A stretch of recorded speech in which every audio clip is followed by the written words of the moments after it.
Hi, this is the TCL for the NxtPaper and I'll show you how to edit notification panel shortcuts on this device.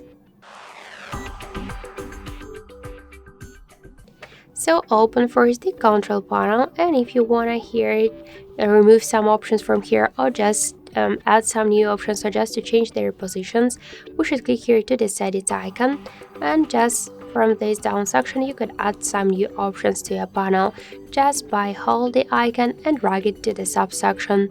To remove them from here, hold the icon and drag it to the down. And to change the positions of the icons on your panel, we should just hold and drag them.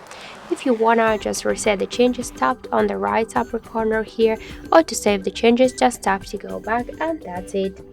So thank you guys for watching, and if you like this video, leave thumbs up and subscribe.